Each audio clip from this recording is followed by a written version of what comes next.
You're listening to The Wells Report, which will return in 1 minute.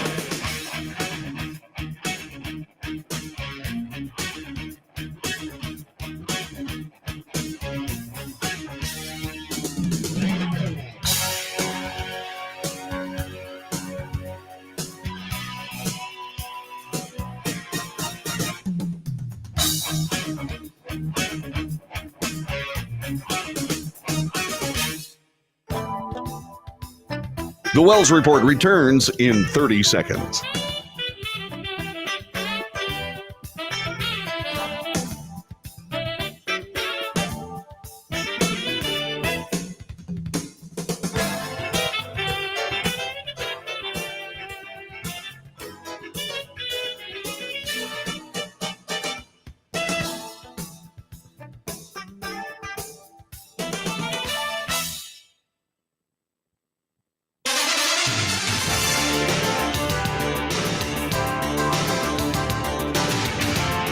North to south, coast to coast, around the world, this is the Wells Report.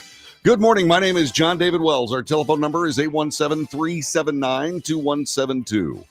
Why would you ever want to use that telephone number? Well, because you might want to get through to a broadcast that reports the news honestly and fairly. We analyze the news for fact and bias. We point out both. We make commentary, which is not news. No. Commentary is opinion, so we do it over here. Opinion. What you think, what I think, we compare. In other words, we debate.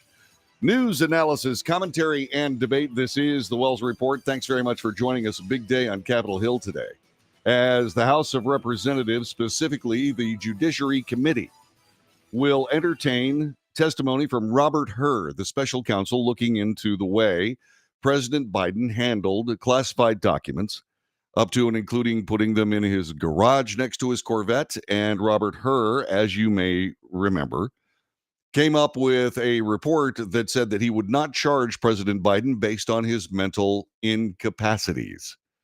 And he is going to talk a little bit more about that. There are live updates coming from CNN.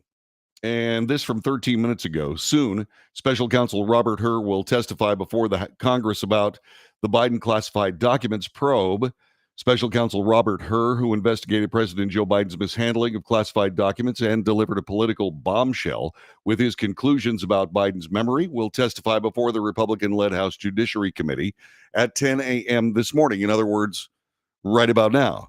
So far, that has not been the case. In other words, we have not seen anything from the feeds that the Congress gives us. And we are, I can show that to you, by the way. This is what we are waiting for. We are waiting for this to come alive. And as soon as it does, we will go. There's going to be some gingerbread at the beginning of this. In case you don't know, there are statements made by politicians. First, the chairman, which would be Jim Jordan, and then the ranking member, which would be Jamie Raskin. And they will talk and pontificate and do whatever they do. And then there will be an opening statement by Robert Hur. That will probably be very short. We're going to cover this because it's important.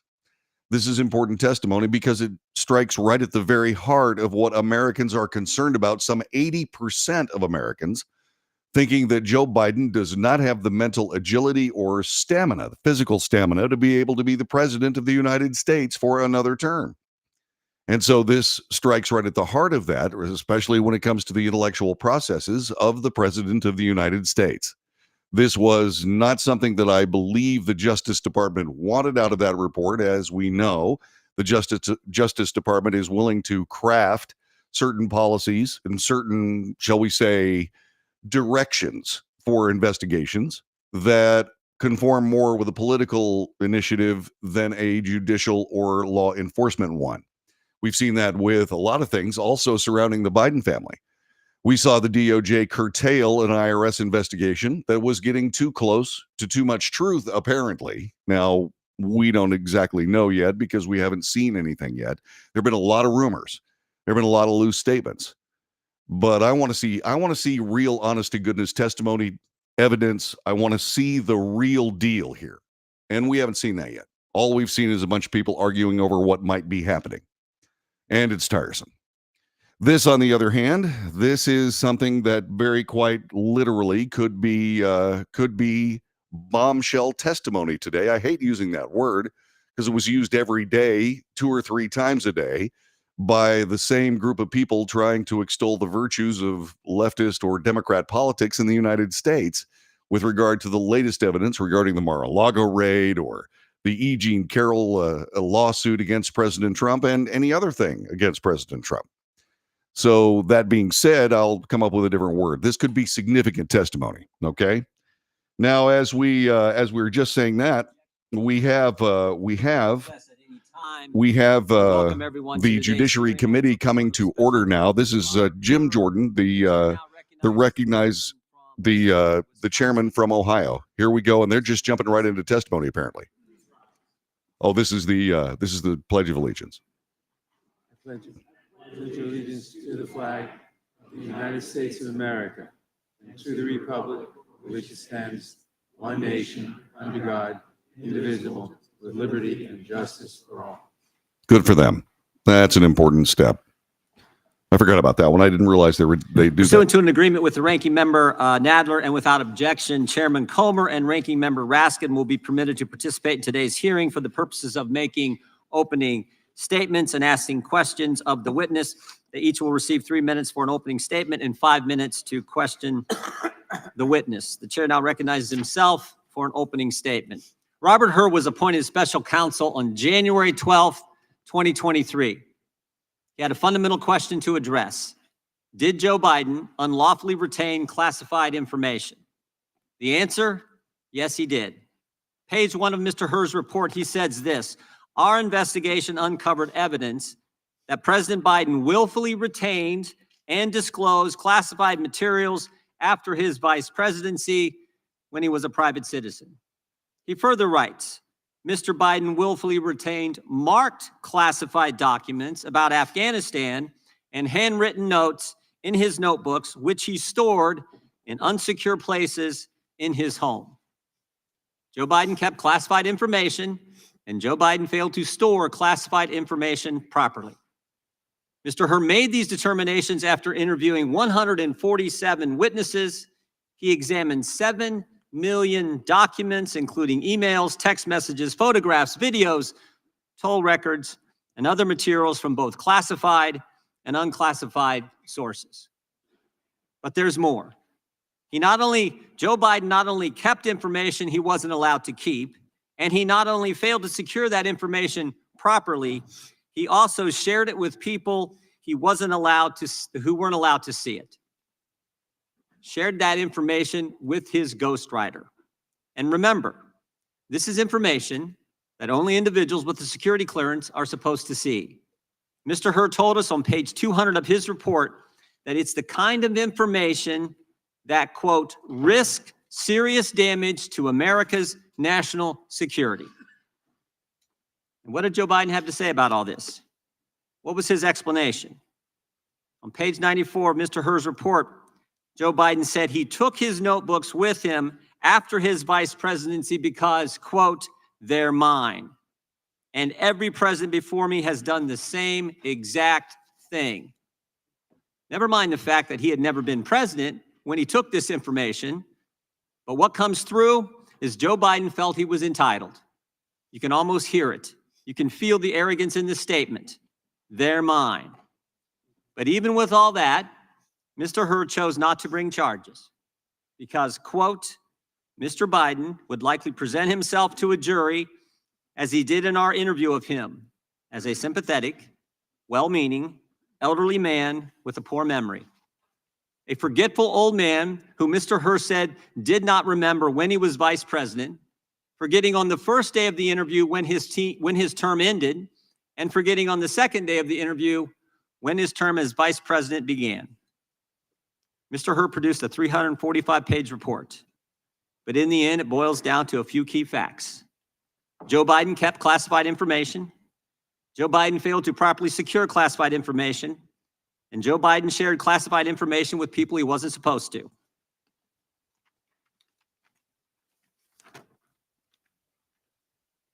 Joe Biden broke the law. But because he's a forgetful old man who would appear sympathetic to a jury, Mr. Hur chose not to bring charges.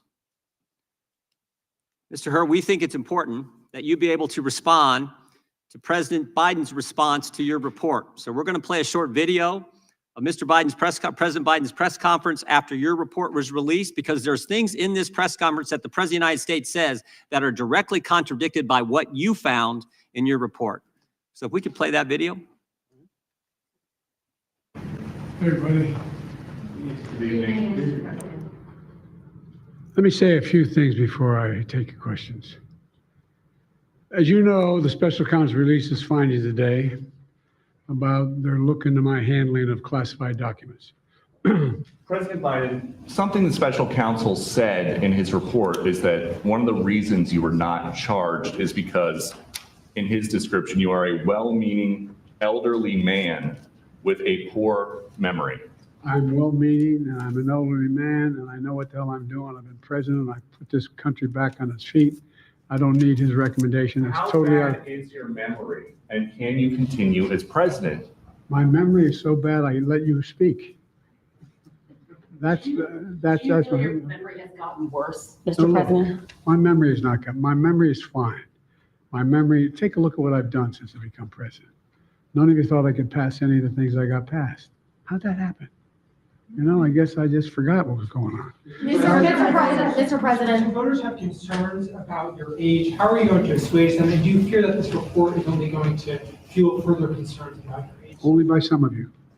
Mr. President, clear up criminal liability today. Do you take responsibility for at least being careless with classified material? So this is the President take of the United responsibility States as a for part of the not House having Judiciary Committee. The seen House Judiciary exactly Committee is obviously about to hear from testimony or hear testimony from Robert Hur, who is the special counsel that did this report. By the way, I made an error earlier. I thought that Jamie Raskin was the ranking member of the Judiciary Committee. It is indeed Gerald Nadler, the Democrat from New York. This was the press conference from President Biden having to do with reaction to the Robert Hur report, which questioned his mental capacities. Let's get back to that. This is being played by request by Jim Jordan, the chairman of the Judiciary Committee, and this is part of that. This is part of that press conference following the release of the report. Other Democrats who could defeat Donald Trump. So why does it have to be you now? What is your Because answer to I'm the that most question? qualified person in this country to be president of the United States and finish the job I started. Do you believe that, guys? Mr. President, why are you confusing the names of world leaders? Thank you, everyone. I did not share classified information. I did not share it. With your ghostwriter. With my ghostwriter, I did not. Guarantee you did not. But the What special counsel said in the Well, no, report he that it did did. not say that. Okay, He did not say that. But Mr. President, one other. Let me answer your question. The fact of the matter is, what I didn't want repeated, I didn't want him to know, and I didn't read it to him, was I had written a long memorandum to President Obama why we should not be in Afghanistan.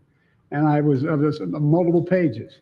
And so what I was referring to, I said classified. I should have said should be private, because it was a contact between the president and the vice president as to what was going on.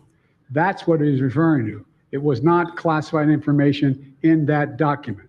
That was not classified.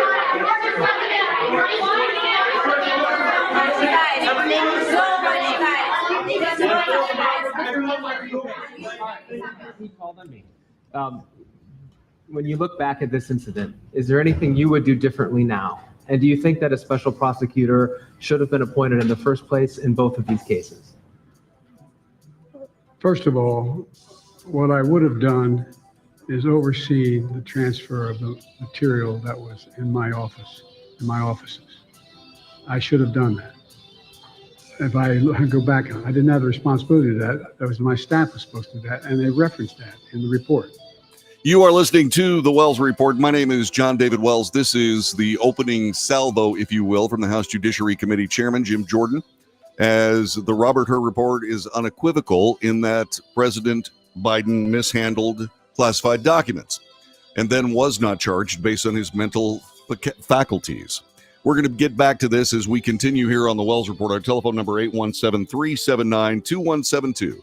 817-379-2172. This is the Wells Report. Thanks very much for watching. Back in 1 moment.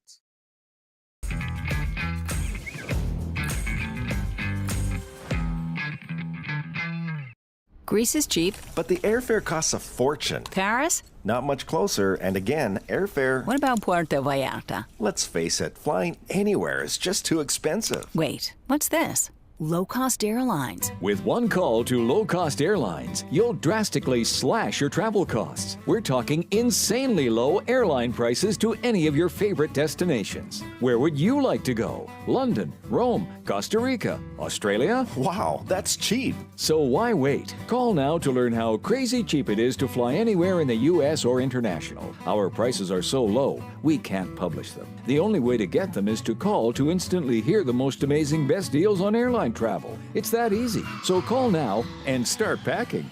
Call 877-512-3895. That's 877-512-3895. 877-512-3895.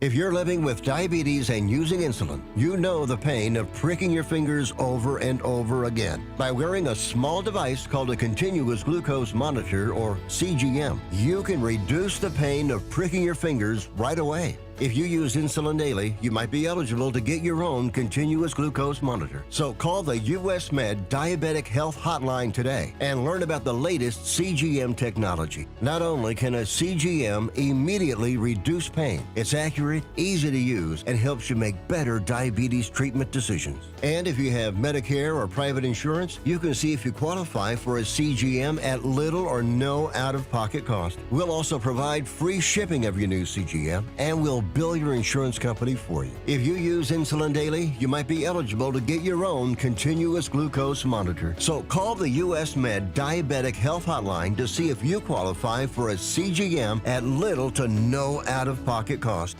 Nobody wants to get ripped off, broken into, or robbed, but nobody wants to pay a lot of money to have their home protected either.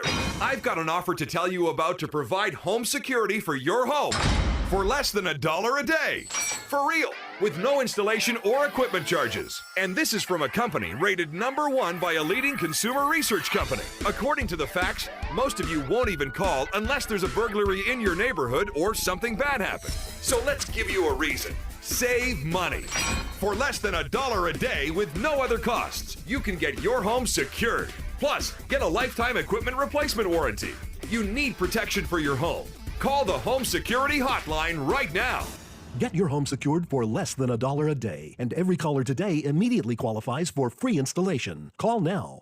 Call 877-275-0973. 877-275-0973. That's 877-275-0973.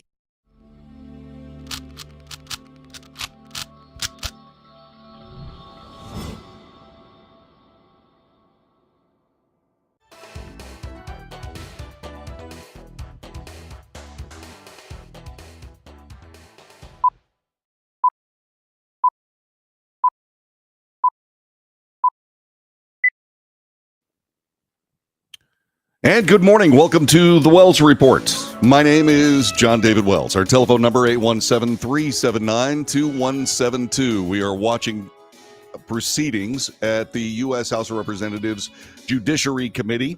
We have seen the opening statement, a piece of video regarding a press conference from the President of the United States issuing, or at least dealing with, the first issuance of the special counsel report on his handling of classified materials. Now, the ranking member of the Judiciary Committee, as I mentioned before, Representative Jerrold Nadler. Mr. Nadler is now speaking. Let's join that coverage. This is important news today, as all of this calls into question the mental capabilities of the President of the United States. You classified it, Trump says on an audio recording. Now I can't, but this is still a secret. Still a secret, close quote.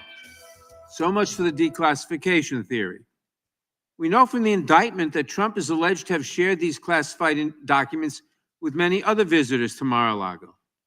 And we know that, despite this outrageous conduct, the Department of Justice gave Trump every opportunity to avoid criminal charges. Again, in the special counsel's words, quote, after being given multiple chances to return classified documents and avoid prosecution, Mr. Trump allegedly did the opposite. He not only refused to return the documents for many months, but he also obstructed justice by enlisting others to destroy evidence and then to lie about it, close quote. Why did the president charge former President Trump but not President Biden? Not because of some vast conspiracy, not because the so-called deep state was out to get him, but because former President Trump was fundamentally incapable of taking advantage of even one of the many, many chances he was given to avoid those charges. Which brings me to the second distinction this report helps us draw between President Biden and Donald Trump. Simply put, President Biden had the mental acuity to navigate this situation. Donald Trump did not. Much has been made of the special counsel's gratuitous comments about the President Biden's age. But let's set the context. After returning every classified document, after opening his home to federal investigators, while simultaneously managing the first hours of the crisis in Israel, President Biden volunteered to sit through a 5-hour interview with the special counsel. I believe, as is his habit, that President Biden probably committed a verbal slip or two during the interview. And I'm not sure any of that matters, because when the interview was over, Mr. Hur completely exonerated President Biden. And then there is Donald Trump. What kind of man bungles not one, but dozens of opportunities to avoid criminal liability? What must that say about his mental state?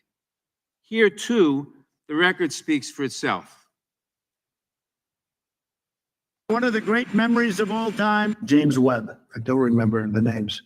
Don't remember the name. Viktor Orban. Did anyone ever hear of him? He's the leader of Turkey. By the way, they never report the crowd on January 6th. You know, Nikki Haley is in charge of security. 3 years later, how about that? Did you actually have a one-on-one with Comey then? Not much, not even that I remember. I like mosquitoes. We have languages coming into our country. We have nobody that even speaks those languages. They're truly foreign languages. Nobody speaks them. Saudi Arabia and Russia will repeat you.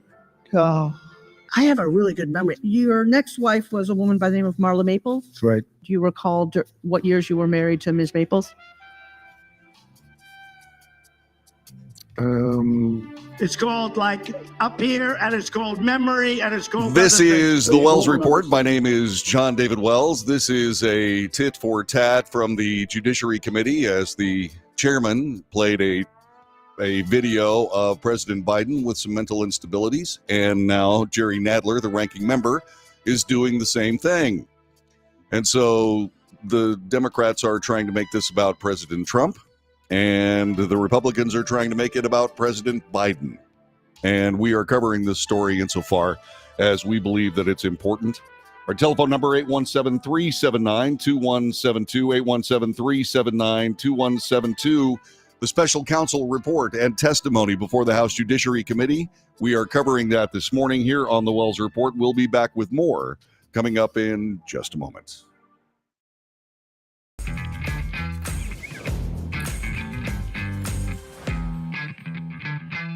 Nobody wants to get ripped off, broken into, or robbed, but nobody wants to pay a lot of money to have their home protected either. I've got an offer to tell you about to provide home security for your home for less than $1 a day. For real, with no installation or equipment charges. And this is from a company rated #1 by a leading consumer research company. According to the facts, most of you won't even call unless there's a burglary in your neighborhood or something bad happened. So let's give you a reason. Save money. For less than $1 a day with no other costs, you can get your home secured. Plus, get a lifetime equipment replacement warranty. You need protection for your home. Call the Home Security Hotline right now.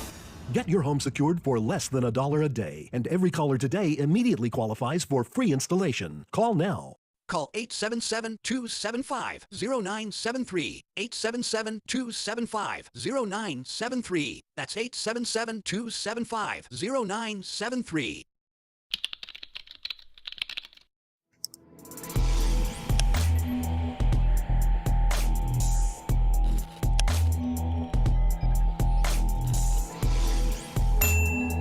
If you're living with diabetes and using insulin, you know the pain of pricking your fingers over and over again. By wearing a small device called a continuous glucose monitor, or CGM, you can reduce the pain of pricking your fingers right away. If you use insulin daily, you might be eligible to get your own continuous glucose monitor. So call the US Med Diabetic Health Hotline today and learn about the latest CGM technology. Not only can a CGM immediately reduce pain, it's accurate, easy to use, and helps you make better diabetes treatment decisions. And if you have Medicare or private insurance, you can see if you qualify for a CGM at little or no out-of-pocket cost. We'll also provide free shipping of your new CGM, and we'll bill your insurance company for you. If you use insulin daily, you might be eligible to get your own continuous glucose monitor. So call the US Med Diabetic Health Hotline to see if you qualify for a CGM at little to no out-of-pocket cost.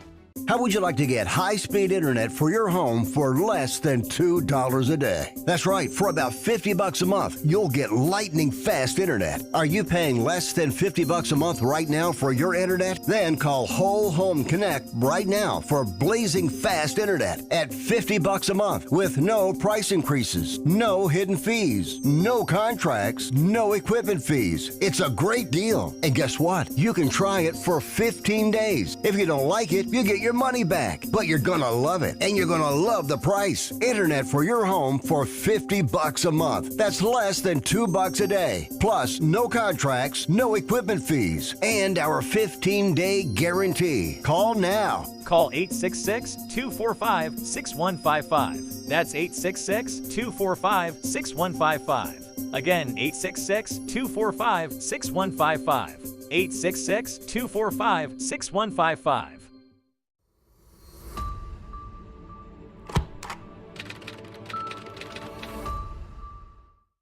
Greece is cheap. But the airfare costs a fortune. Paris? Not much closer, and again, airfare... What about Puerto Vallarta? Let's face it, flying anywhere is just too expensive. Wait, what's this? Low-cost airlines. With one call to low-cost airlines, you'll drastically slash your travel costs. We're talking insanely low airline prices to any of your favorite destinations. Where would you like to go? London, Rome, Costa Rica, Australia? Wow, that's cheap. So why wait? Call now to learn how crazy cheap it is to fly anywhere in the U.S. or international. Our prices are so low, we can't publish them. The only way to get them is to call to instantly hear the most amazing best deals on airline travel. It's that easy. So call now and start packing. Call 877-512-3895. That's 877-512-3895.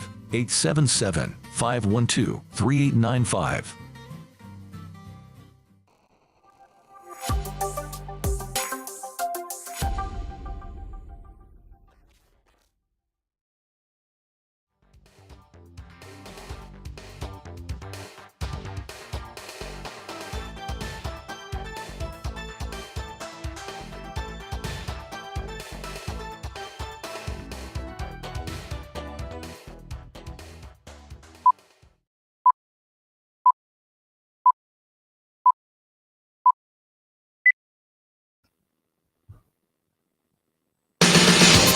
This is the Wells Report. My name is John David Wells. We are covering the House Judiciary Committee testimony of Robert Hur, the special counsel, looking over the handling of classified documents by then Vice President Joe Biden. Sorry, I was listening in my other ear to Jamie Raskin, who is the ranking member of the House Oversight Committee. We just heard a statement from the chairman of the House Oversight Committee. While this is not a combined committee hearing, what this is these people are here as special guests. Rankin is speaking right now, and obviously in the interests of fairness and covering both sides of the issue, let's join Let's join Mr. Raskin here as he discusses the report from Special Counsel Robert Hur, and is doing so in a multimedia fashion. Let's take a look. Unlike President Biden, quote, the allegations set forth in the indictment of Mr. Trump, if proven, would clearly establish not only Mr. Trump's willfulness, but also serious aggravating factors. He sets forth these points of difference in detail, quote, most notably after being given multiple chances to return classified documents and avoid prosecution, Trump allegedly did the opposite. According to the indictment, he not only refused to return the documents for months, but he also obstructed justice by enlisting others to destroy evidence and then to lie about it, unquote. He returned only a portion of subpoenaed documents and deliberately withheld the rest. Unlike President Biden, Trump did not alert the National Archives or DOJ of the documents, nor did he turn over all the classified materials in his possession. He did not agree to sit down for a voluntary interview with the special counsel. He never consented to a search of his home. On the contrary, Trump suggested that his attorney hide or destroy evidence requested by the FBI and the grand jury. Trump carefully instructed his aide to move boxes of classified documents to hide them from the FBI. Trump tried to delete incriminating security tape footage from Mar-a-Lago, and he got his attorney to provide a false certification to the FBI saying he had produced all the documents in his possession. He did not. Given that this report is so damning in the contrast between Biden and Trump, it is hard for me to see why our colleagues think that this hearing advances their flailing and embarrassing quest to impeach the President of the United States. What America sees today is evidence of one president who believes in the rule of law and works to protect it, and one who has nothing but contempt for the rule of law and acts solely in pursuit of his own constantly multiplying corrupt schemes. I yield back. Gentleman yields back without objection. All other opening statements will be included in the record. We will now introduce today's witness. The Honorable Robert Hur was appointed as a special counsel in January 2023 to investigate the removal and retention of classified documents discovered at the Penn Biden Center for Diplomacy and Global Engagement. He previously served as the Principal Associate Deputy Attorney General at the Department of Justice and as the United States Attorney for the District of Maryland. He was a law clerk for Chief Justice William Rehnquist and also clerked for Judge Alex Kaczynski on the Ninth Circuit Court of Appeals. We welcome our witness and thank him for appearing today. We'll begin by swearing you in. Mr. Hur, would you please stand? Raise your right hand. Do you swear or affirm under penalty of perjury that the testimony you're about to give is true and correct to the best of your knowledge, information, and belief, so help you God? Let the record reflect that the witness has answered in the affirmative. Thank you, and you can be seated. Please know that your written testimony will be entered into the record in its entirety. Accordingly, we ask that you summarize your testimony. Mr. Hur, you may begin with your opening statement. Make sure you get that mic on if you could, Mr. Hur. Thank you. Thank you, Chairman. Chairman Jordan, Ranking Member Nadler, Chairman Comer, Ranking Member Raskin, members of the committee, good morning. I'm privileged to have served our country for the majority of my career, a decade and a half, most of those years with the Department of Justice. I have served as a line prosecutor, a supervisor, the Principal Associate Deputy Attorney General, a United States Attorney, and a special counsel. I've served in these roles with gratitude as the son of immigrants to this country, the first member of my family to be born here. My parents grew up in Korea and were young children during the Korean War. My father remembers being hungry and grateful for the food that American GIs shared with him and his siblings. My mother fled what is now North Korea in her own mother's arms, heading south to safety. My parents eventually met, married, and came to the US, seeking a better life for themselves and for their children. Their lives and mine would have been very different were it not for this country. No matter the role, no matter the administration, I have applied the same standards and the same impartiality. My respect for the Justice Department and my commitment to this country are why I agreed to serve as special counsel when asked by the Attorney General. I resolved to do the work as I did all my work for the department, fairly, thoroughly, and professionally, with close attention to the policies and practices that govern department prosecutors. My team and I conducted a thorough, independent investigation. We identified evidence that the president willfully retained classified materials after the end of his vice presidency when he was a private citizen. This evidence included an audio recorded conversation during which Mr. Biden told his ghostwriter that he had, quote, just found all the classified stuff downstairs, end quote. When Mr. Biden said this, he was a private citizen speaking to his ghostwriter in his private rental home in Virginia. We also identified other recorded conversations during which Mr. Biden read classified information aloud to his ghostwriter. We did not, however, identify evidence that rose to the level of proof beyond a reasonable doubt. Because the evidence fell short of that standard, I declined to recommend criminal charges against Mr. Biden. The department's regulations required me to write a confidential report explaining my decision to the Attorney General. I understood that my explanation about this case had to include rigorous, detailed, and thorough analysis. In other words, I needed to show my work, just as I would expect any prosecutor to show his or her work explaining the decision to prosecute or not. The need to show my work was especially strong here. The Attorney General had appointed me to investigate the actions of the Attorney General's boss, the sitting President of the United States. I knew that for my decision to be credible, I could not simply announce that I recommended no criminal charges and leave it at that. I needed to explain why. My report reflects my best effort to explain why I declined to recommend charging President Biden.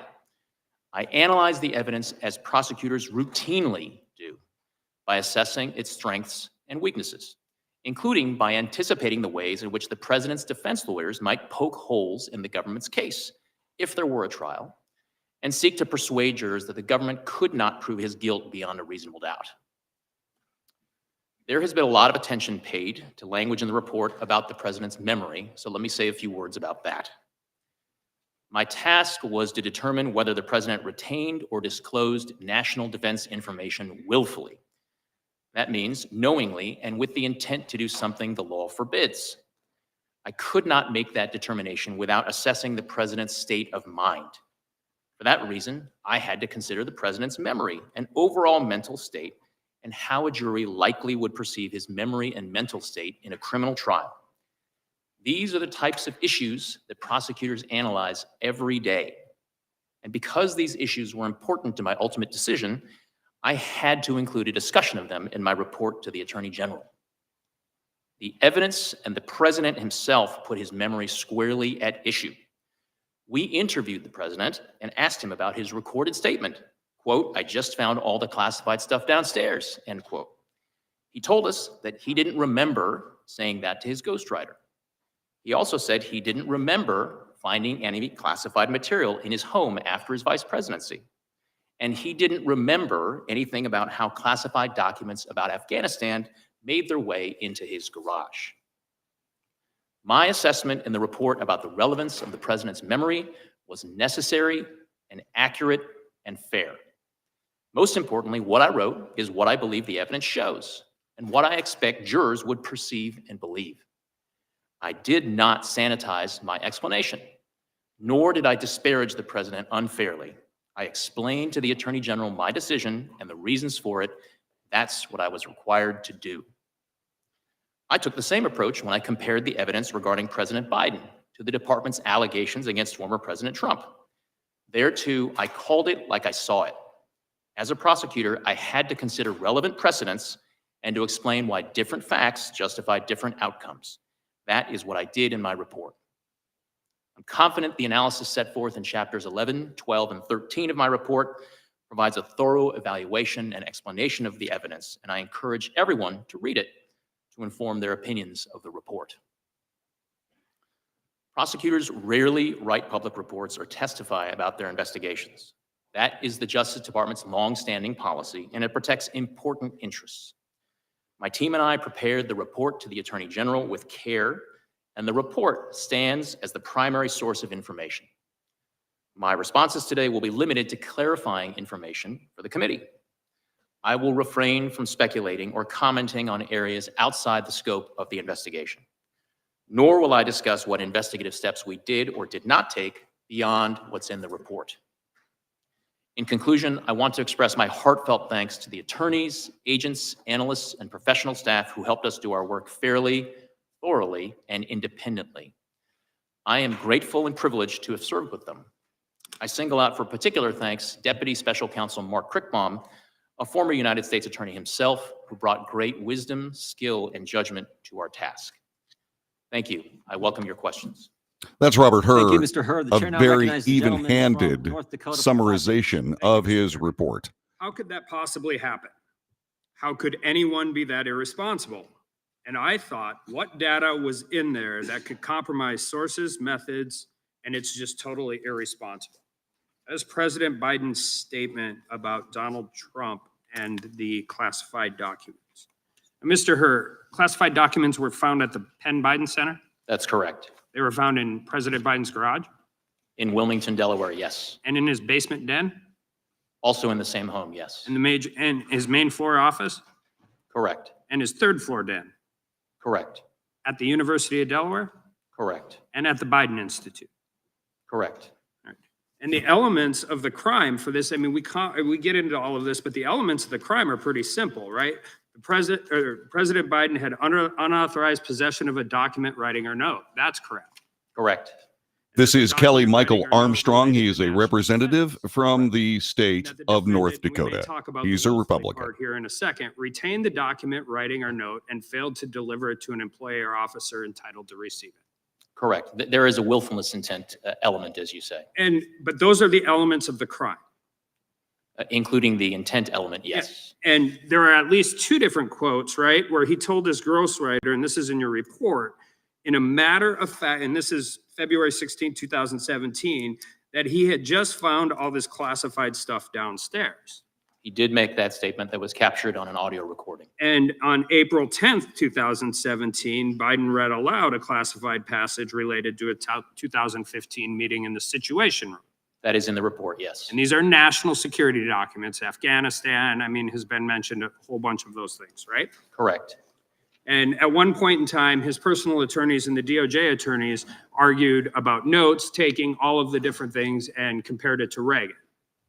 I'm sorry, could you repeat that, Congressman? President Biden's attorneys, personal attorneys, talked about the notes and why they didn't actually account for the Presidential Records Act. But you found that argument in your report. It seems a little persuasive, but you eventually said, no, the executive order trumps, right? We did set forth an analysis of the governing law and ultimately concluded that the executive order 13526 does apply and did govern former Vice President Biden at the time. So you have audio recording from his ghostwriter where the president acknowledges that the information he has is classified and he's sharing with his ghostwriter. We have an audio recording capturing a statement from Mr. Biden saying to his ghostwriter in February of 2017, quote, "I just found all the classified stuff downstairs," end quote. And then again, reciting passages from a meeting in the Situation Room. Yes. And those are in President Biden's own words. Correct. Right. So and the ghostwriter has no classified, he has no clearance, no classified clearance to anything, correct? That is our understanding, that Mr. Zwanitzer was not authorized to receive classified information. Okay, so the elements are possessed documents, the documents related to national defense, and willfully retained those documents, and in this case, shared them with somebody who was not allowed to receive them. There are different subsections of 18 U.S.C. 793. One subsection relates to the willful retention, and another relates to disclosure of national defense information. Well, I mean, the willful retention, we've got the Penn Biden Center, the garage, the basement den, the main floor office, the third floor den, the University of Delaware, and the Biden Institute. We have a 50-year career of a person who has not been very great at dealing with classified documents throughout, even prior to his time as vice president, when he was in the U.S. Senate, right? We do address each set of those documents in the report, Congressman. So the difference, but I think this is really important because the difference is, it appears just from reading the report, he has, and we heard all about exonerated and all of those different things. It appears from the report, he met every actual element of the crime. So I want to talk about the department principles on federal prosecution, because that actually has nothing to do with the underlying elements, correct? It's whether or not you can prove this at trial. Under the department's Justice Manual and the principles of federal prosecution, A prosecutor has to assess the evidence and determine whether, in his or her judgment, the probable outcome will be a conviction at trial.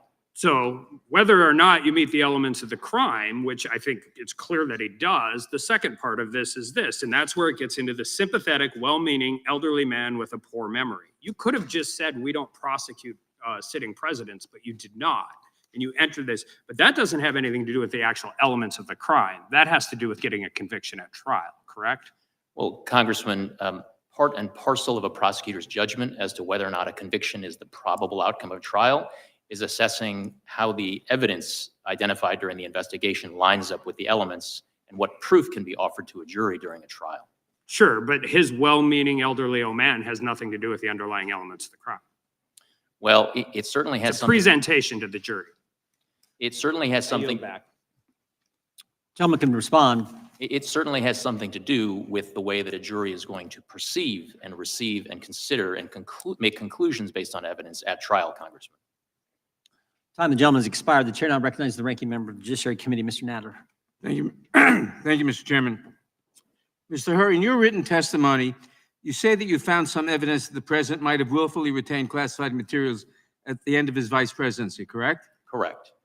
But ultimately, you concluded that you could not prove that charge in the court of law. In your words, you, quote, did not identify evidence that rose to the level of proof beyond a reasonable doubt, close quote, correct? That was my judgment. You have been a prosecutor for a long time, Mr. Hur. Would you agree that there's no such thing as being a little bit charged for a crime? You're either charged or you're not, correct? Could you please repeat the question, Congressman? Would you agree that there's no such thing as being a little bit charged for a crime? You're either charged or you are not charged, correct?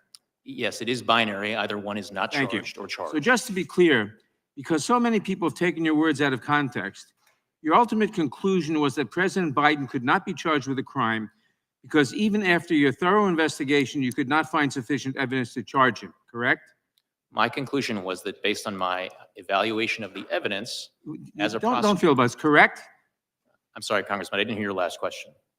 I said, based on your conclusion, your ultimate conclusion is that President Biden could not be charged with a crime because even after your thorough investigation, you could not find sufficient evidence to charge him. Correct or not correct? My ultimate conclusion was that criminal charges were not warranted. Correct. Now let's talk about why. I have limited time, so please, when I say correct or not correct, answer the question. Now let's talk about why, in sharp contrast to President Biden, President Trump faces 40 charges related to the unlawful retention of highly classified documents. That is, of course, apart from the additional 51 counts in cases alleging that he incited a rebellion and lied about his finances. You found that President Biden reported the possible classified documents in his possession to the FBI as soon as he learned of them, correct? There was a voluntary disclosure by the president's counsel to authorities relating to the discovery of classified documents at the then Biden. Let's contrast this with President Trump. Are you aware that the FBI only learned that Trump was in possession of classified material after the National Archives discovered them? Congressman, I am not intimately familiar with the facts relating to former President Trump. I'm prepared to comment on them to the extent that I address them in the Okay. report. You write in your report that President Biden, quote, would not have handed the government classified documents from his own home on a silver platter if he had willfully retained those documents for years, close quote. In other words, part of understanding President Biden's intent was that he quickly and voluntarily returned those documents to the government, correct? That was a factor in our analysis, yes. Thank you. By way of contrast, to the best of your knowledge, why did the Department of Justice seek a warrant to search Mar-a-Lago? Congressman, I am not familiar with those deliberations. That is a matter that I had no participation Well, in. I'll tell you, it was because they were concerned that Trump had lied about possession of those documents and might conceal or destroy them. Special Counsel Smith found that President Trump obstructed his investigation by suggesting that his attorney falsely represent to the FBI and grand jury. This is the Wells Report. We are covering this very important hearing regarding Robert Hur's testimony as special counsel regarding President Biden's willful, as it says in his report, concealing and possession of classified documents. We'll be back with hour number 2 of the Wells Report in just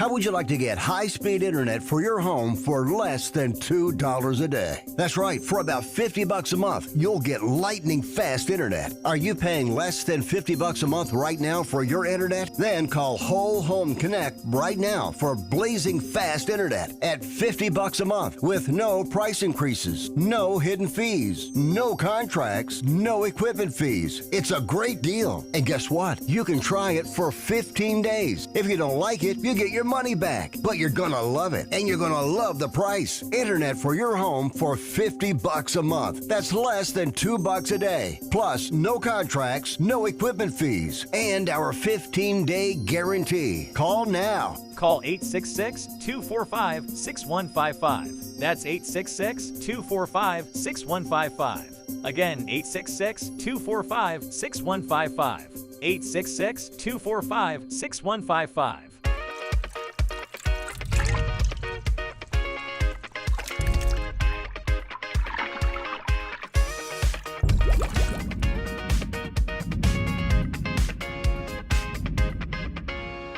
Nobody wants to get ripped off, broken into, or robbed, but nobody wants to pay a lot of money to have their home protected either.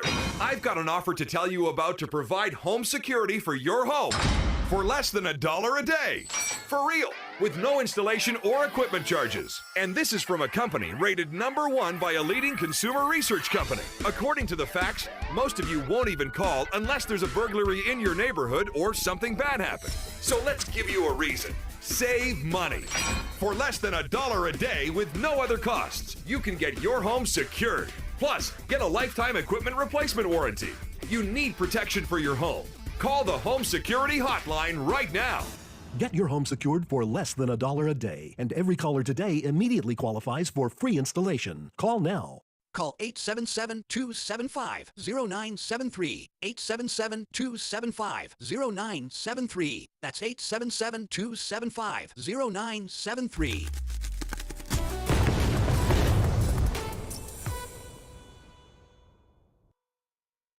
Hey, thanks for joining us this morning for the Wells Report, and make sure you share us with all your friends on Facebook, YouTube, Twitter, Twitch, Rumble, Patreon, and don't forget to check out our Substack column, which will be coming up a little bit later on this afternoon. When you do all this, make sure you subscribe. Make sure you give us those thumbs up. They are really important. Check the notification box so you know when we're on the air, and whatever you do, join us every morning, Monday through Friday, 9 to 11 a.m. Central Time, for the Wells Report.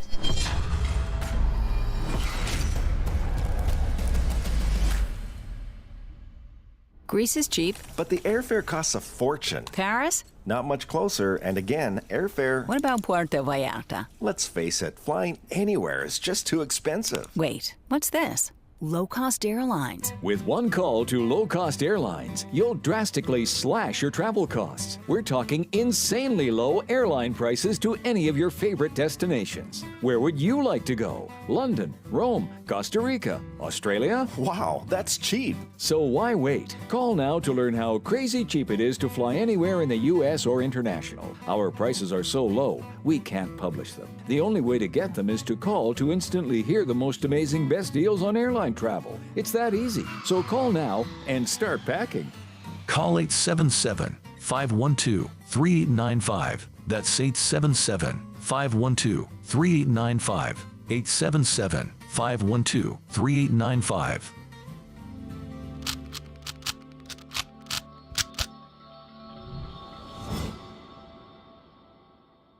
If you're living with diabetes and using insulin, you know the pain of pricking your fingers over and over again. By wearing a small device called a continuous glucose monitor, or CGM, you can reduce the pain of pricking your fingers right away. If you use insulin daily, you might be eligible to get your own continuous glucose monitor. So call the US Med Diabetic Health Hotline today and learn about the latest CGM technology. Not only can a CGM immediately... You are listening to the Wells Report. My name is John David Wells. I want to thank you very much for joining us here on the Wells Report. This is very important testimony. Special Counsel Robert Hur is testifying before the House Judiciary Committee with elements of the House Oversight Committee as well. And Thomas McClintock, he is a representative from California, he's a Republican from the 5th District, is contacting and making questions that are very important to this testimony. Let's see if we can join him as his time expires here on the Wells Report. Congressman, if I understood your question correctly, you said, isn't that a question for a jury? And it most certainly, through the lens of My question is, does that bear on the guilt or innocence of an individual? it certainly bears on how a jury is going to receive and perceive and make decisions. So the answer to my earlier question is correct. All I have to do when I'm caught taking home classified materials to say, I'm sorry, Mr. Herbert, but I'm getting old. My memory's not so great. Yeah. Congressman, This is the doctrine that you've established in our laws now, and it's frightening. Congressman, my intent is certainly not to establish any sort of doctrine. I had a particular task. I have a particular set of evidence to consider and make a judgment with respect to one particular set of evidence, and that is what I did. Well, Mr. Herr, here's the fine point of the matter. The foundation of our justice system is equal justice under law. That's what gives the law its respect and its legitimacy. And without it, the law is simply force, devoid of any moral authority. Justice is depicted as blindfolded for this very reason. It doesn't matter who comes before her. All are treated equally. You destroy this foundation, and the rule of law becomes a sick mockery. It becomes a weapon to wield against political rivals and a tool of despotism. And I am desperately afraid that this decision of the Department of Justice is now crossed a very bright line. And I yield back. Gentleman yields back. Chairman, I ask for unanimous consent to introduce the State of the Union as into the hearing. Without objection, that'll be introduced. The ranking member is recognized for unanimous consent. Mr. Chairman, Mr. Chairman, I ask unanimous consent that a copy of an article in this morning's Washington Post entitled "Full Transcript of Biden's Special Counsel Interview Paints Nuanced Portrait." The president doesn't come across as absent-minded as her has made him out to be. Without objection. Thank you. Chair recognizes now recognizes the gentlelady from California for 5 minutes. Thank you, Mr. Chairman, and thank you, Mr. Herr, for being here today. I found your report very interesting, and I learned some things about it. The law and the precedents. There are clear differences between the cases of and precedents set by Presidents Reagan, Trump, and Biden. Now, it was widely known that President Reagan kept diaries. This is Representative Zoe Lofgren. She is a California representative from the 18th District of California. She is a Democrat questioning Special Counsel Robert Hur. Court filings as Mr. Reagan's personal records, unquote, and that no agency ever attempted to remove his diaries. That's on page 195 of your report. Very interesting. So the investigation found that President Biden believed that his notebooks were his personal property, including work and political notes, reflections, to-do lists, and more that he was entitled to take home. You found that on page 232. So while much of his notebook was work-related, he still had some purely personal subjects like, again, I quote, gut-wrenching entities about the illness and death of his son, Beau, and that's on page 82 and 253 of your report. So it's clear, based on the Reagan precedent, that no criminal charges were warranted in this matter relative to personal notebooks. Now, I want to be clear that although the notebooks contain some very personal information and President Biden considered them his personal property, the president allowed your team to seize and review all of the notebooks you found. Is that correct? That is correct. Now, that's in stark contrast to ex-President Trump's case. He obstructed and diverted all the investigations. Now, you also interviewed President Biden about other classified documents you found outside his notebooks, didn't you? Yes, Congresswoman. So did the president tell you that he believed any documents other than his own handwritten work were his personal property?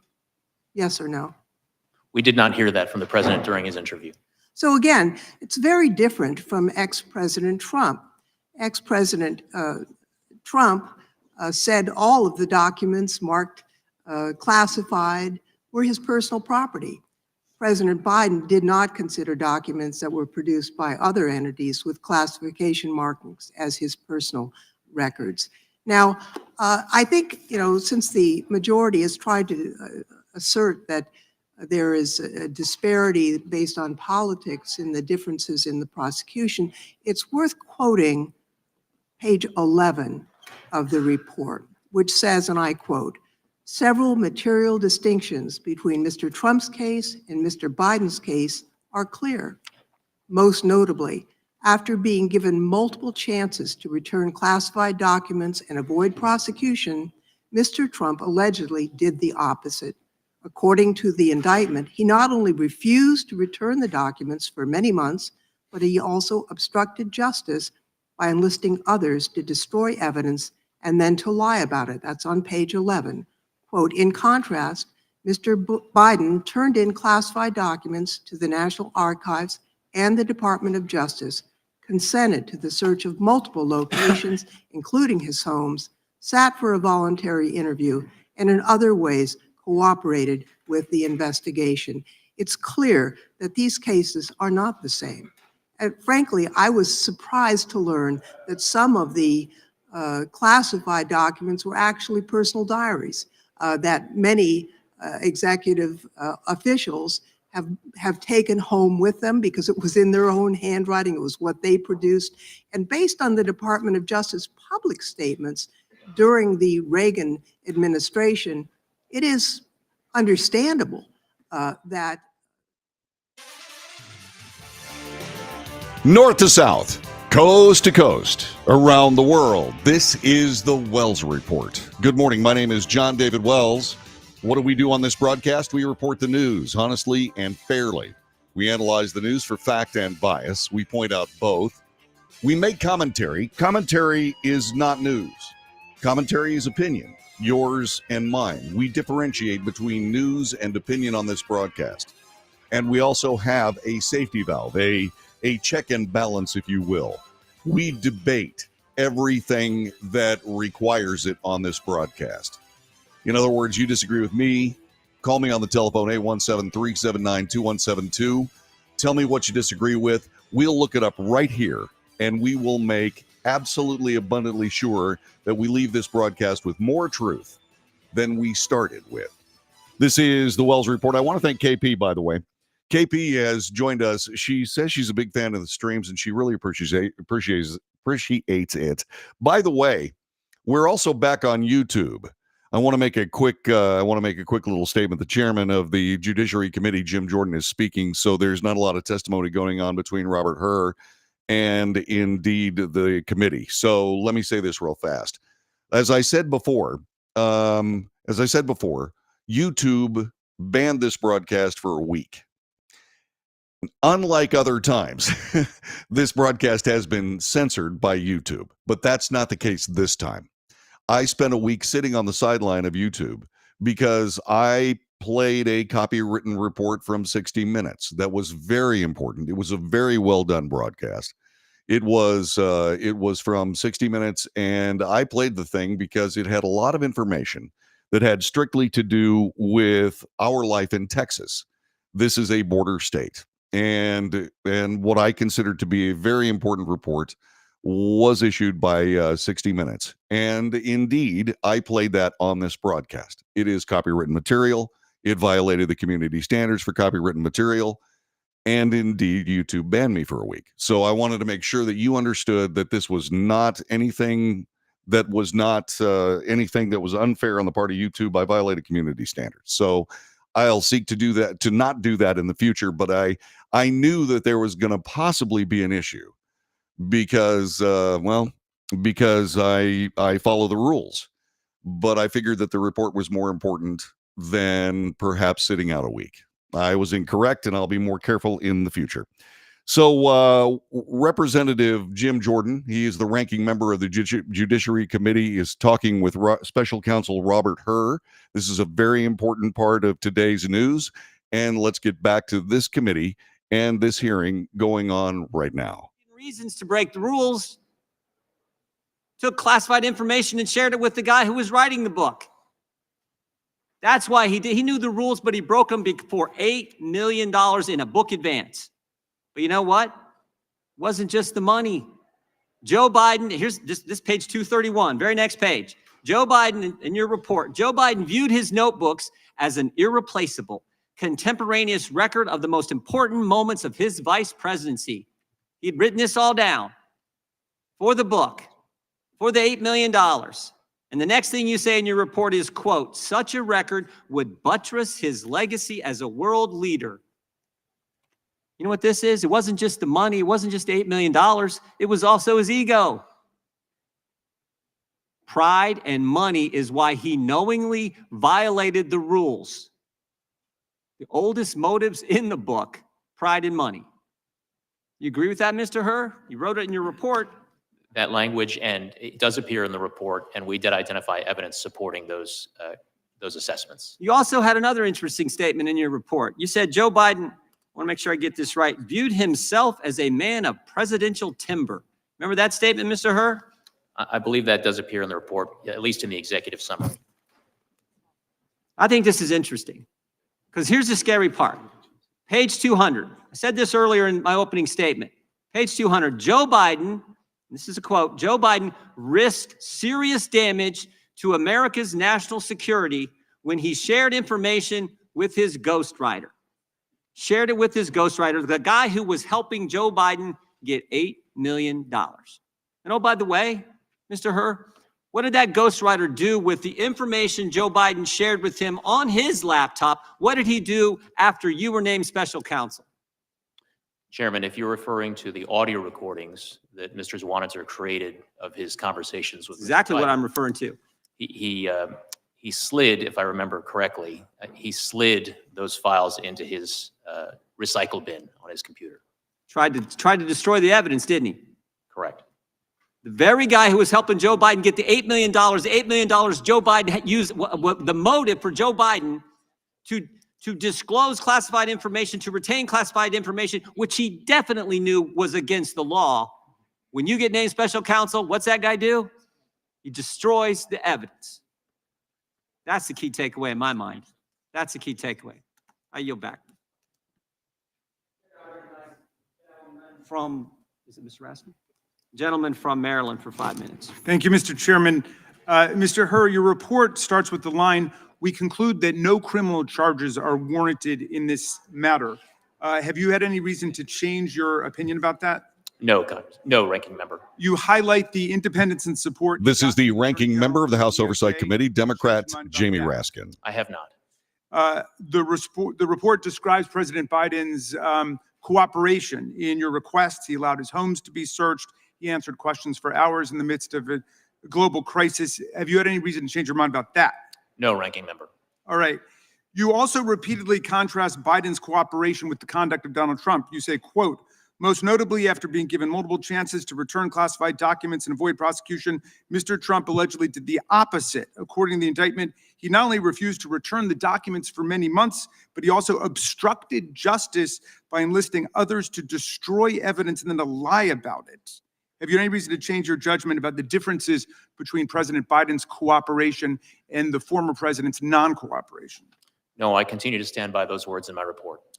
With such a striking contrast, our colleagues have switched over from being impeachment investigators for constitutional high crimes and misdemeanors, which is how this whole thing started, to being amateur memory specialists, giving us their drive-by diagnoses of the President of the United States, whose soaring oratory, powerful historical analysis, and devastating extemporaneous repartee with even the most skilled ninja hecklers of the Freedom Caucus were on full display at the State of the Union address last week for the whole country to see.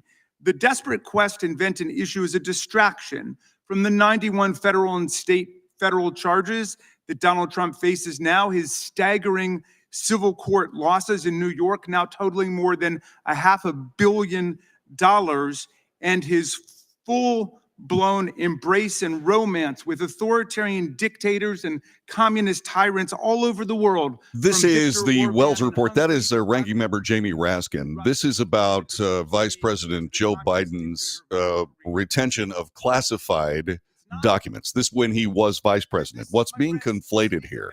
And I have to point this out just as a matter of news. What's being conflated here by Democrats so far is that that there is an equivalence between President Biden's retention of classified documents and President Trump's retention of classified documents. Remember, the classified documents at issue here came from President Biden's vice presidency. He was not covered by the Presidential Records Act, and indeed, President Trump was. That's just an opinion and an observation that I wanted to make here. Let's get back to Jamie Raskin, the ranking member of the House Oversight Committee, on the Wells Report here as he continues to conflate President Trump with President Biden in this hearing about President Biden. Here we go. Penny to Ukraine. That's what all of this is about. It's about trying to pull the wool over the eyes of America because the tyrants and dictators of the world are on the march today. So who wins with this ludicrous, embarrassing spectacle? Orban wins, Putin wins, Xi wins, the tyrants of the world win. They have one more reason to celebrate Donald Trump and his cult followers who've completely lost their way. They're looking for high crimes and misdemeanors. Now they appoint themselves amateur memory specialists, and that's what they pounce on the President of the United States about. America faces a choice between democracy and tyranny, and the President laid it out at Valley Forge, and he laid it out in the State of the Union. Will America stand on the side of people struggling against fascist aggression? Will we stand with the people of Ukraine against Vladimir Putin, whose filthy war has meant the kidnapping of thousands of Ukrainian children, the murder, the slaughter of thousands of Ukrainian civilians, and the attack on an independent sovereign democracy? But we're not working on that today. We're not standing up for democracy and human rights and international law around the world. No, we're trying to play memory detectives to parse the language of a president who the whole world got to see at the State of the Union address directly address the real questions of our time. And it is democracy versus dictatorship. And all of the autocrats and the theocrats, all of the kleptocrats of the world are together in league against American democracy, and we have to stand up for American democracy against these stupid games. I yield back, Mr. Chairman. Gentleman yields back. The chairman of the Oversight Committee, Mr. Comer, is recognized for 5 minutes. Thank you, Mr. Chairman. During the Oversight Committee interviews, we've identified a number of White House employees who were involved in the mishandling of classified documents under the leadership of President Biden. Special Counsel Hurd, can you please tell us approximately how many current and former White House employees you interviewed related to your investigation? Chairman Comer, I don't have that figure immediately at hand. Of course, it was a subset of the 173 interviews that we conducted during our investigation. Your report indicates that one of those former White House employees who you interviewed was Dana Remus. Is that correct? We did interview Ms. Remus. Ms. Remus was President Biden's former White House counsel, correct? She was President Obama's former White House counsel. I'm sorry, President Obama's White House counsel. Yes. Related to Ms. Remus, in your report on page 257, you wrote, in May 2022, White House counsel Dana Remus undertook an effort to retrieve Mr. Biden's files from the Penn Biden Center. Remus described the original purpose of that effort as gathering materials to prepare for potential congressional inquiries about the Biden family's activities during the period from 2017 to 2019. Now, it seems odd to me that Dana Remus and Joe Biden's personal lawyers were obtaining documents related to potential congressional inquiries about the Biden family activities when Joe Biden has publicly claimed he had no involvement with his family's business dealings. Can you provide more information about why Dana Remus, a government employee, was retrieving Joe Biden's documents from the Penn Biden Center? Chairman, I'm able to tell you and clarify information that appears in the report about relevant, significant sources of information, but I am not in a position to be able to go beyond that. When you interviewed President Biden, did you ask him what documents he possessed at Penn Biden Center that could be related to a potential congressional inquiry about his family's activities? We asked President Biden a wealth of questions about all of the different sets of classified materials that were recovered during the course of our investigation. Did anything pertain specifically to our congressional inquiry of President Biden that you recall? If there are more specific aspects of it that you have in mind, Chairman, that would be helpful to me. Interest pertaining to his family's influence peddling activities? If it's helpful, Chairman, Appendix A does list in table chart form a brief description of all of the marked classified documents that were recovered in our investigation.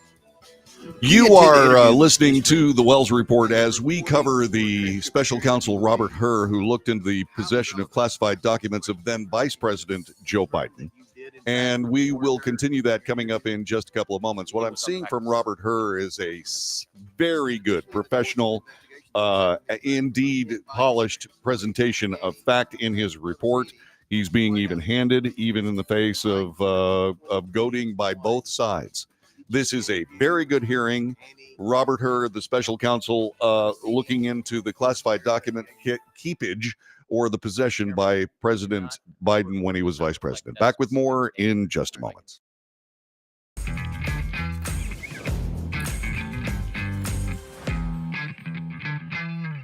Greece is cheap. But the airfare costs a fortune. Paris? Not much closer, and again, airfare... What about Puerto Vallarta? Let's face it, flying anywhere is just too expensive. Wait, what's this?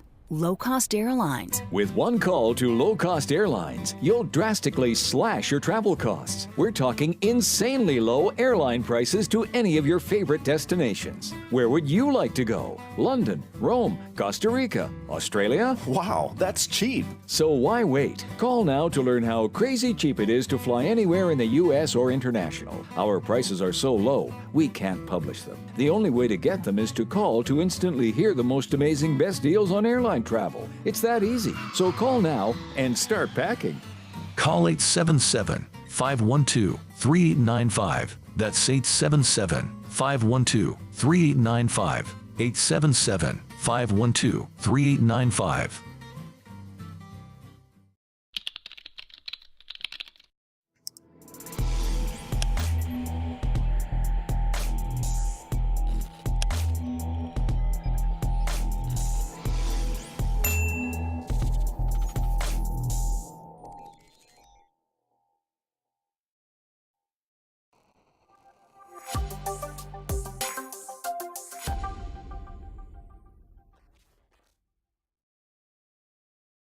If you're living with diabetes and using insulin, you know the pain of pricking your fingers over and over again. By wearing a small device called a continuous glucose monitor, or CGM, you can reduce the pain of pricking your fingers right away. If you use insulin daily, you might be eligible to get your own continuous glucose monitor. So call the US Med Diabetic Health Hotline today and learn about the latest CGM technology. Not only can a CGM immediately reduce pain, it's accurate, easy to use, and helps you make better diabetes treatment decisions. And if you have Medicare or private insurance, you can see if you qualify for a CGM at little or no out-of-pocket cost. We'll also provide free shipping of your new CGM, and we'll bill your insurance company for you. If you use insulin daily, you might be eligible to get your own continuous glucose monitor. So call the US Med Diabetic Health Hotline to see if you qualify for a CGM at little to no out-of-pocket cost. Nobody wants to get ripped off, broken into, or robbed, but nobody wants to pay a lot of money to have their home protected either. I've got an offer to tell you about to provide home security for your home for less than $1 a day. For real, with no installation or equipment charges. And this is from a company rated #1 by a leading consumer research company. According to the facts, most of you won't even call unless there's a burglary in your neighborhood or something bad happened. So let's give you a reason. Save money. For less than $1 a day with no other costs, you can get your home secured. Plus, get a lifetime equipment replacement warranty. You need protection for your home. Call the Home Security Hotline right now. Get your home secured for less than $1 a day, and every caller today immediately qualifies for free installation. Call now. Call 877-275-0973. 877-275-0973. That's 877-275-0973.